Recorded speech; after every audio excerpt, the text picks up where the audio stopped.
My heels click against the polished marble of my apartment building's lobby, echoing in the emptiness of a Tuesday evening.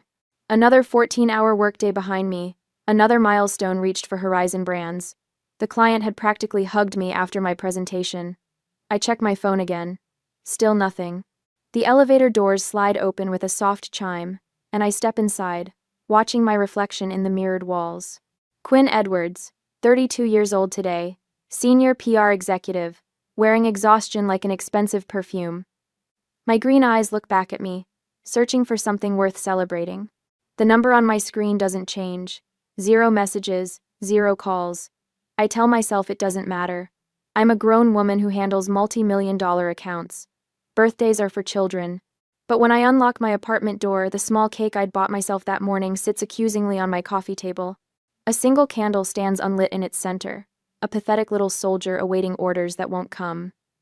Happy birthday to me, I whisper to no one. I drop my leather briefcase by the sofa and kick off my heels, sinking onto the cushions. My apartment feels hollow tonight, despite the careful decorating I'd done to make it feel like home.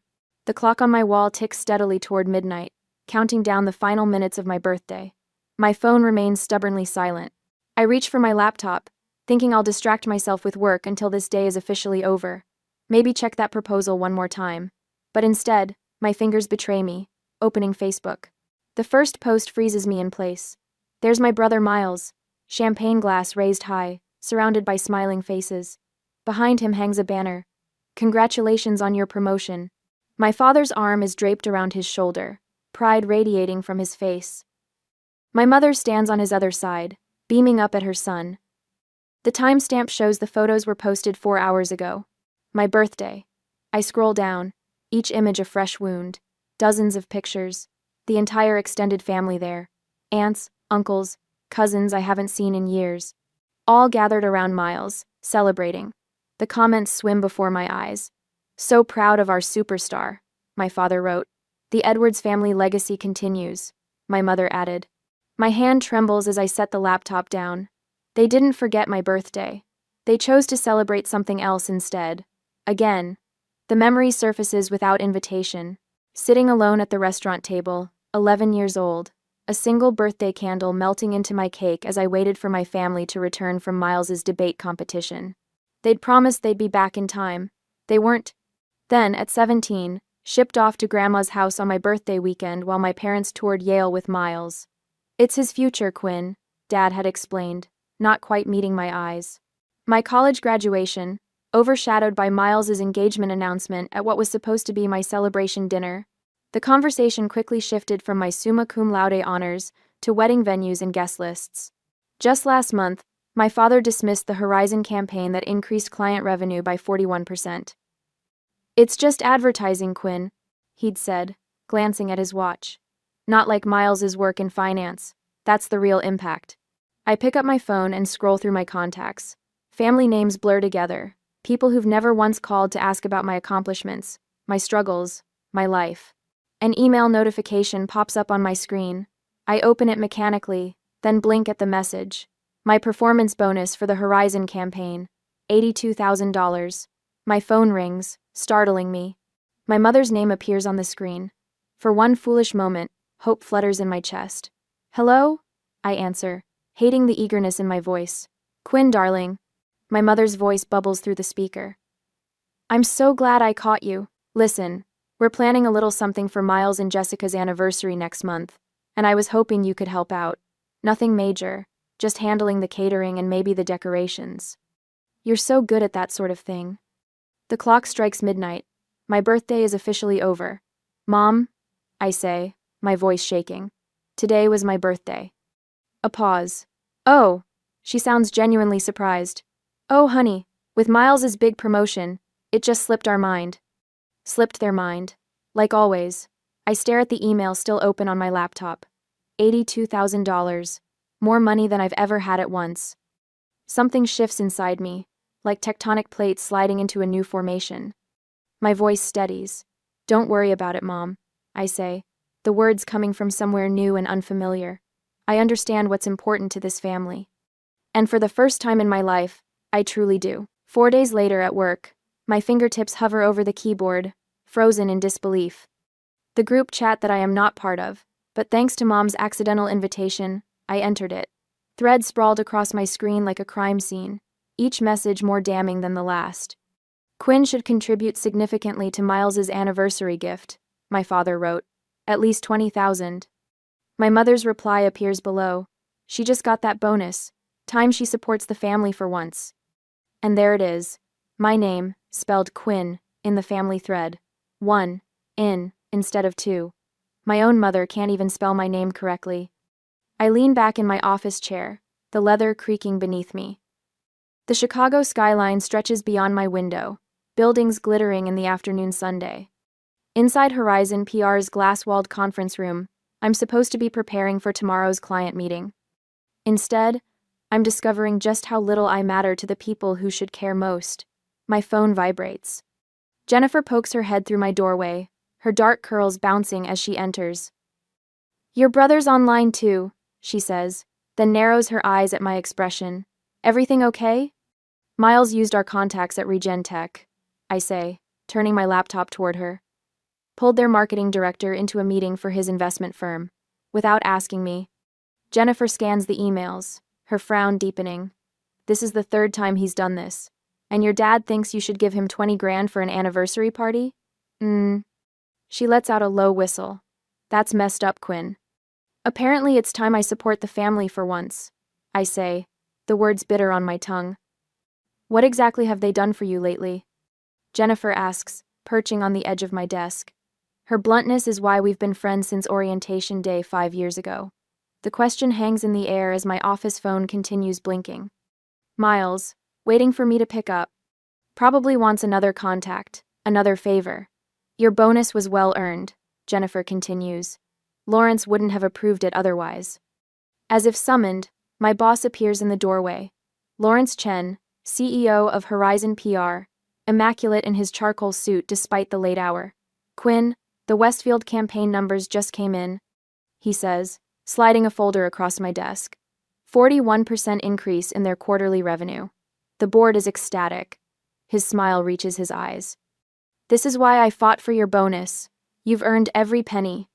After he leaves, Jennifer squeezes my shoulder. "See? At least someone appreciates you." I finally answer Miles's call, keeping my voice professional despite the anger simmering beneath my skin. He needs Regen Tech's chief marketing officer at his dinner tomorrow. Important potential client. Family helping family. "I'll see what I can do," I say, non-committal. That evening, I stop at Mrs. Bennett's apartment on the 3rd floor. She opens the door with a warm smile that crinkles the corners of her eyes, the scent of freshly baked cookies wafting from her kitchen. "Right on time," she says, ushering me inside. At 84, Mrs. Bennett moves with the determination of someone half her age. These oatmeal cookies won't eat themselves. We sat at her small kitchen table, the checkered tablecloth soft beneath my fingers. For 3 years, Tuesday evenings have been our ritual. Me bringing takeout, her providing dessert. The family I've chosen rather than the one I was born into. "You look troubled," she observes, pushing the cookie plate closer. I tell her about the emails, about Miles using my contacts, about the $20,000 they expect me to contribute. And they spelled my name wrong. I finish, hearing the childish hurt in my voice. Mrs. Bennett's hand covers mine. Some parents never see their children clearly, too busy looking at their own reflection. Her words follow me home, lingering as I change for the family dinner I've been dreading for days. My apartment feels like a sanctuary now, away from what awaits me at my parents' house. On Saturday evening, the Edwards family mansion looms over Lakeshore Drive, 3 stories of stone and privilege. Inside, my mother, Claudia, fusses with flower arrangements while my father, Richard, pours himself a scotch. Miles and his wife, Jessica, sit on the leather sofa, looking like a country club advertisement. Dinner progresses with the usual choreography. My father dominates the conversation, detailing Miles's recent promotion. My mother interjects with the perfect anecdote. I push salmon around my plate, waiting for the inevitable. "It comes with dessert. Quinn," my father says, setting down his coffee cup with authoritative precision. "We need to discuss your contribution to Miles and Jessica's anniversary celebration." The room seems to contract. All eyes turn to me. 20,000 would cover the venue and catering, he continues. As the only family member with a recent windfall, it seems appropriate. My mother nods, her pearl earrings catching the light. Family supports family, darling. The words trigger something in me. Family supports family. When had they supported me? I can't, I say quietly. My father frowns, not processing my refusal. I beg your pardon? I can't contribute $20,000. My voice steadies. That's a quarter of my bonus. I have other plans for it. Silence descends, thick and unfamiliar. No one in this room is accustomed to hearing no from Quinn Edwards. What other plans could possibly take precedence over your brother's celebration? My father's voice drops dangerously. My future, I answer simply. My mother's face crumples. After all we've done for you, she whispers, tears gathering. The performance is flawless, designed to maximize guilt. What exactly have you done for me? The question slips out before I can stop it. My father rises, towering over the table. I will not tolerate ingratitude in this house. Your brother is the real achiever in this family. The least you can do is support his success. His words strike with precision, finding the bruise he's been pressing my entire life. I stand, legs unsteady beneath me. I need to go, I say, gathering my purse. My mother reaches for my arm. Quinn, please, don't make a scene. But for once, I don't retreat into silence. I don't smooth things over. I walk out the front door, guilt trailing behind me like a shadow. But something else too. Resolution. For the first time in 32 years, I've refused to fade into the background of my brother's life. It feels terrifying. It feels right. In my car, hands still trembling on the steering wheel, I make a promise to myself. This is just the beginning. A week later, Mother calls every morning at precisely 7:15. I've started leaving my phone in the bathroom while I make coffee. Quinn, sweetie, this rebellious phase needs to end. Her voice echoes from the speaker as I apply mascara. Your father hasn't slept properly since that dinner. I watch myself in the mirror, cataloging the familiar tightness around my mouth. Mom, I'm not rebellious. I'm 32. Then why are you breaking our hearts, after everything we've sacrificed for you? The mascara wand freezes midair. What exactly have you sacrificed for me? She gasps, genuinely shocked. How can you ask that? We gave you everything. I have a meeting. I need to go. I hang up before she can respond. By afternoon, my father strides through the glass doors of Horizon Brands, his tailored suit and commanding presence turning heads. Jennifer catches my eye across the conference room, mouthing code red before disappearing. I intercept him near reception. Dad, this is my workplace. Then you should conduct yourself like a professional. His voice carries, drawing attention from nearby cubicles. Professionals honor their family obligations. Lower your voice. I guide him toward an empty meeting room, acutely aware of curious glances. What do you want? Your mother hasn't stopped crying. Is that what you wanted? To punish us because we missed one birthday? The dismissal ignites something molten inside me. Try 20 years of birthdays, graduations, and achievements. You always exaggerate. He checks his watch. The point is, Miles deserves our support. 20,000 from your bonus is more than fair. My phone buzzes with an emergency alert from our biggest client. I have to handle this crisis. We'll talk later. I do too on. This conversation isn't finished, Quinn. Actually, it is. I close the door behind me, hands trembling but voice steady as I dial the client. 3 hours later, I stand before our executive team, presenting the crisis management strategy that saved the Westridge account. My voice doesn't waver once. That was extraordinary work. Our CEO says afterward, hand on my shoulder.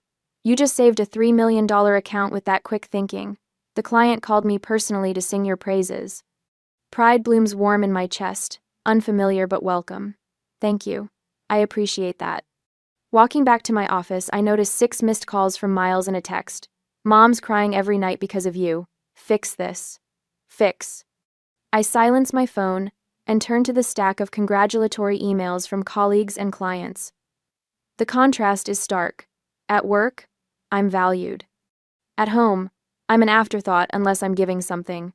3 weeks after my birthday, I sit alone in a corner cafe, laptop open, a half-eaten slice of carrot cake beside me. At a nearby table, a group of friends surround a young woman wearing a paper crown. They laugh, offering gifts wrapped in shiny paper. Make a wish, Amanda. Someone calls as she blows out her candles. I watch their easy affection, the genuine celebration of her existence. The realization settles like a stone. I will never have this with my family. No amount of achievement will make them see me. My fingers hover over the keyboard. Without quite deciding to, I type, Lakefront Property, Michigan.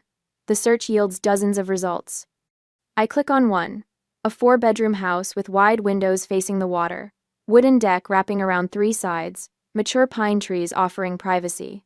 Price, $365,000. I study the photos, something expanding in my chest with each swipe. This could be mine, my refuge, my choice. The next morning, I call a realtor and arrange a private viewing. 2 days later, I stand on that wooden deck, watching sunlight dance across the lake's surface.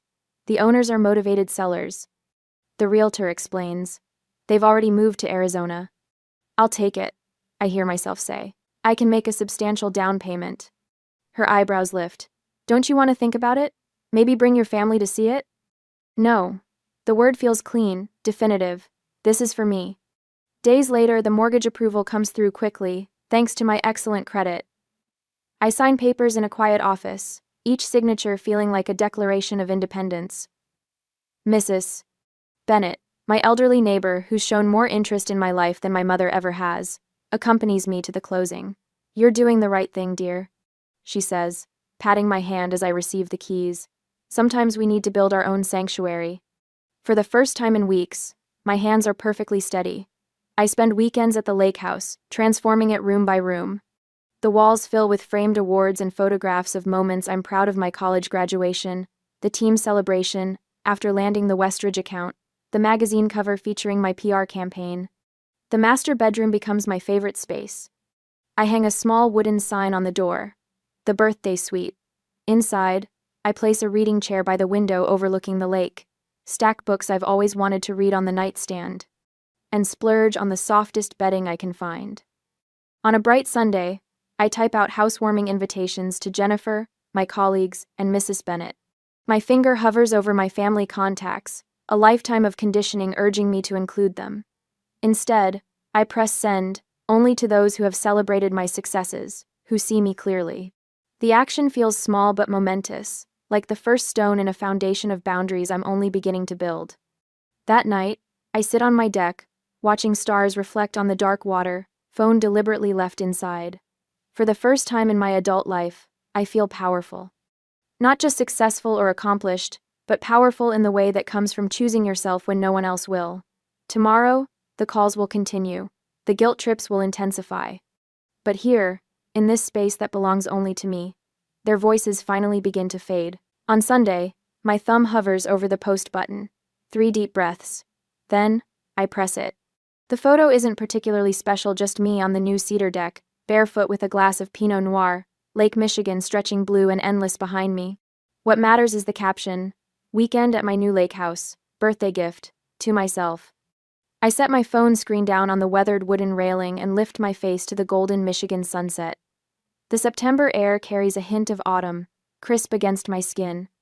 For 20 minutes, I simply breathe, watching light dance across gentle waves, while chickadees call from nearby pines. When I finally check my phone, the notification count stops me cold. 17 missed calls, 32 text messages. My mother has called 8 times in 15 minutes. I silence the ringer and slip the phone into the pocket of my jeans. Not today. Instead, I settle into the Adirondack chair I assembled myself yesterday, after writing invitations, and watch the sun sink lower, painting the water in shades of amber and rose. The lake house isn't enormous: 4 bedrooms, open kitchen, stone fireplace, but every inch belongs to me. Every decision, from the sage green exterior paint to the vintage brass doorknobs, reflects choices I made without seeking anyone's approval. My phone vibrates again, persistent as a wasp. When I glance at the screen, Jennifer's comment appears. "You deserve this and more. Can't wait to see it in person." Monday morning at work brings 6 voicemails from my mother, each progressively more frantic than the last. "Quinn, call me back immediately. Where did you get money for a house? Your father wants to know. This is completely irresponsible behavior. Call us. People are asking questions we can't answer. How do you think this makes us look? Your brother is driving to your work right now. You better be there. The final message arrives at 10 a.m. There's a family emergency meeting tomorrow night. We expect you there. Don't make this worse than it already is. I delete them all and make blueberry pancakes in my new kitchen. By afternoon, I've hung curtains in the master bedroom and assembled the patio furniture when my work phone rings. It's Jennifer. Your brother showed up at the office looking for you, she says without preamble. He seemed pretty shaken when I told him you'd taken the week off. Asked if I knew where you were. What did you tell him? That your whereabouts weren't my information to share. Then he got that Edwards family look, the one like I was the unreasonable one for respecting your privacy. I laugh, surprising myself with the sound. Thank you. Don't thank me yet. He cornered Devin from accounting, who mentioned something about Michigan. So heads up, they might figure it out. I gaze out at my lakefront property, where autumn leaves drift across fresh-cut grass. Let them. Saturday brings my improvised housewarming. Colleagues from the agency arrive with practical gifts and genuine smiles. My boss Greg brings an expensive bottle of Cabernet with a handwritten note, to celebrating yourself. We toast on the deck while watching boats drift by. Mrs. Bennett arrives last, her silver hair swept into an elegant bun. She carries a quilt made from fabric scraps in shades of blue and green. For your bedroom, she says, eyes crinkling with warmth. Every home needs something handmade with love. I blink back unexpected tears as she wraps her arms around me. I'm so proud of you, she whispers. We grill steaks and corn on the deck. Someone brings a portable speaker, and 80-second music mingles with laughter and conversation. I take photos of everything.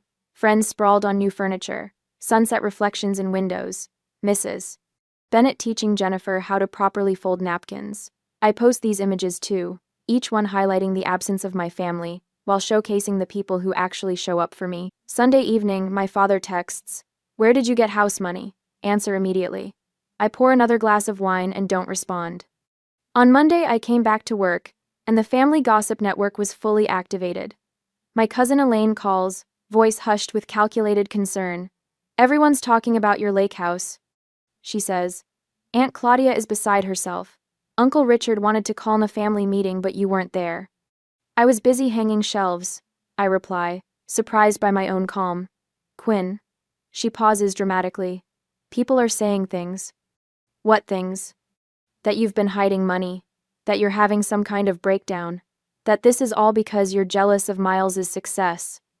I laugh then, a real laugh that bubbles up from somewhere new inside me. That sounds exactly like something my family would say. The call that finally comes Thursday night is from my mother. I answer on the fourth ring, settling into my porch swing. "Quinn, Elizabeth Edwards."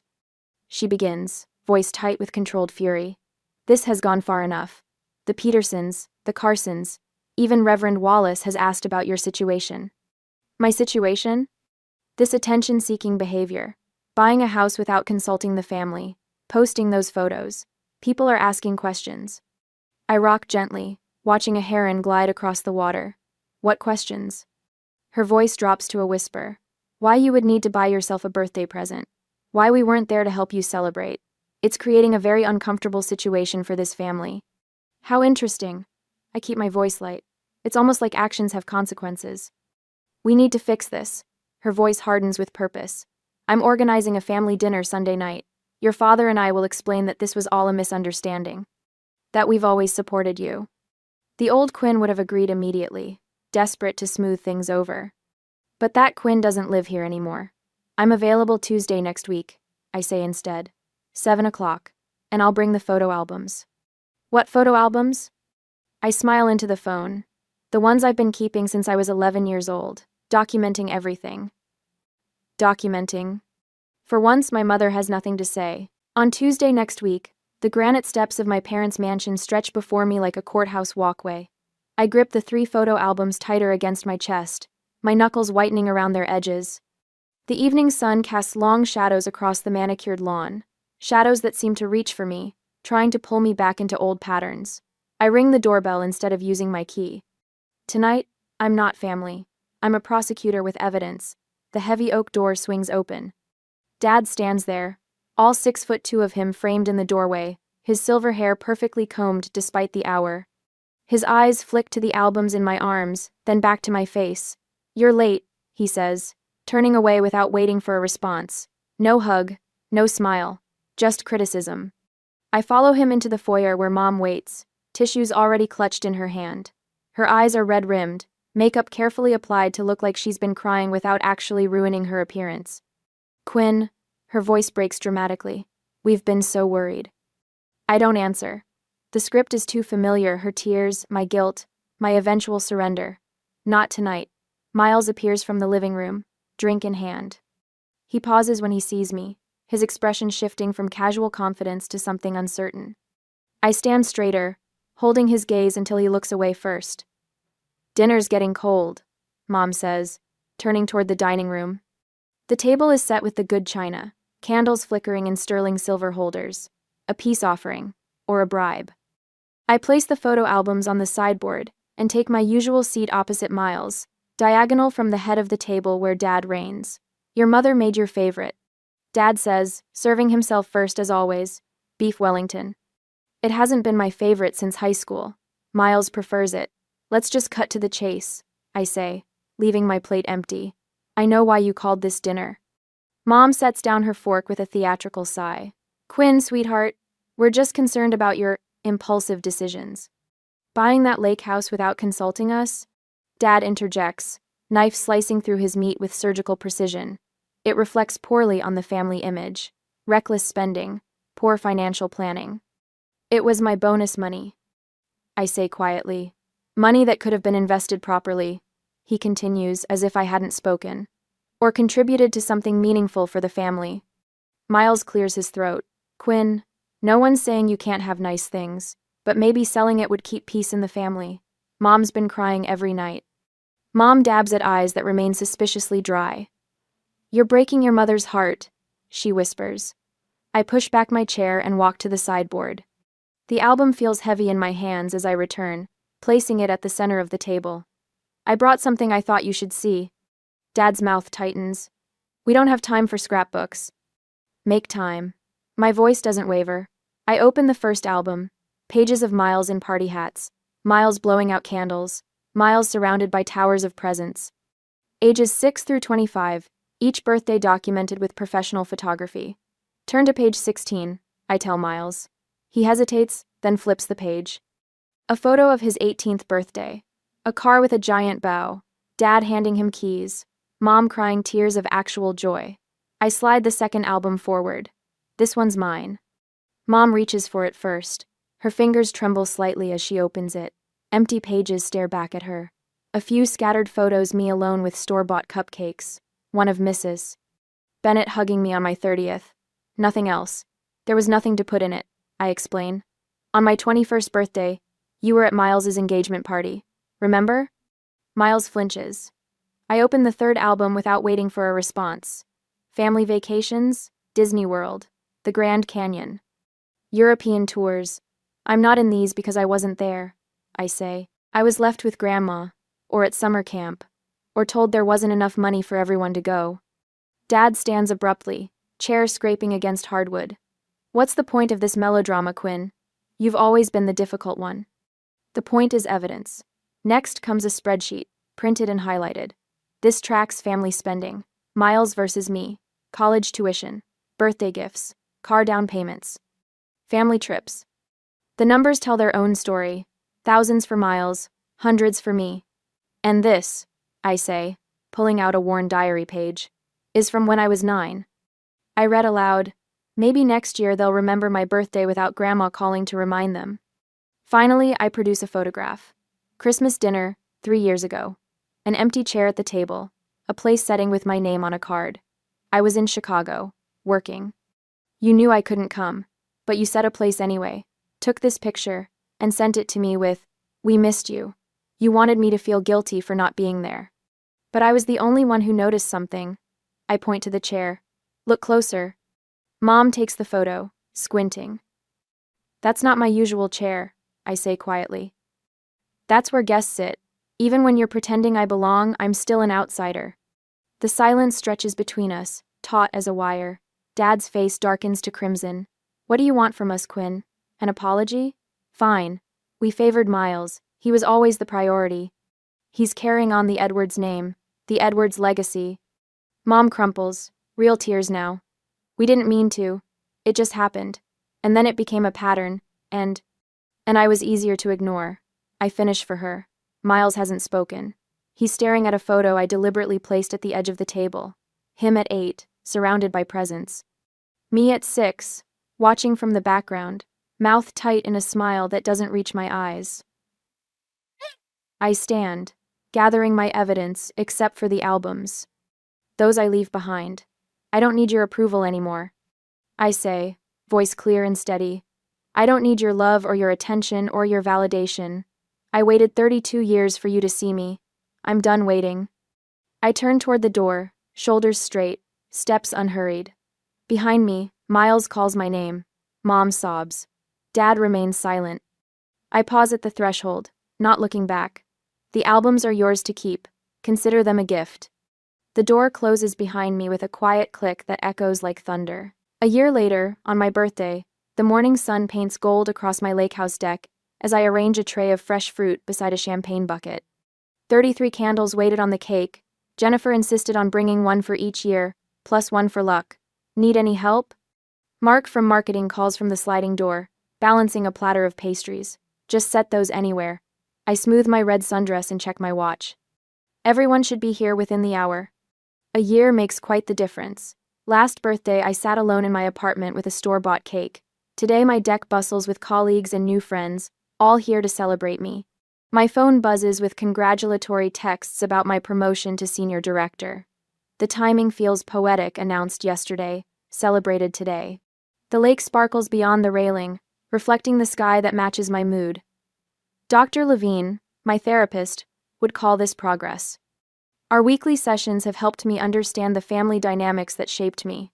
Generational patterns, she calls them. Breaking them takes courage. Courage looks like spending Thanksgiving at a resort in Vermont instead of my parents' house. Like muting group texts when they turn manipulative. Like building my own traditions from scratch. Quinn! Jennifer raises her mimosa glass.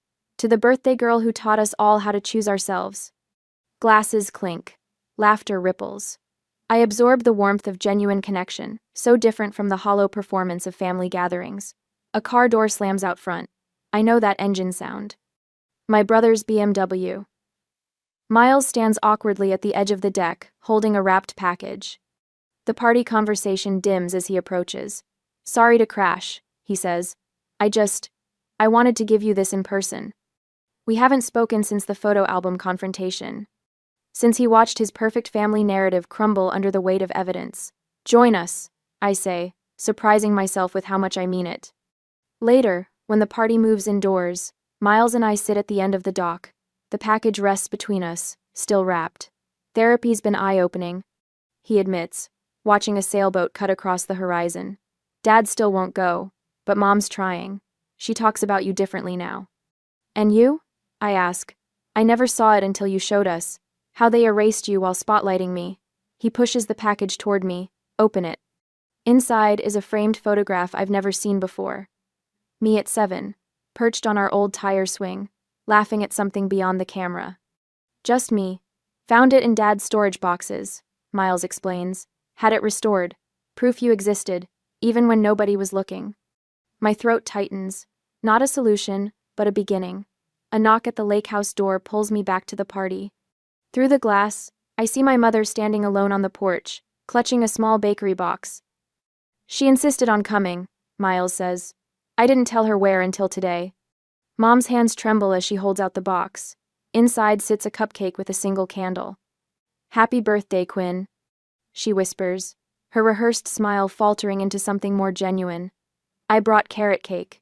You always liked that, didn't you? I did, she remembered. The party's winding down, I say, stepping aside. You can stay for cake if you'd like. Her relief is palpable. Small steps. After everyone leaves, I walk back to the dock as twilight settles over the lake. Last year, I spent my birthday staring at an empty inbox in a sterile cafe. Tonight, I'm surrounded by gifts chosen with care, echoes of laughter, and the beginnings of boundaries that protect without isolating. My phone chimes with a text from Mrs. Bennett. Did you enjoy your day, dear? I smile as I type my reply.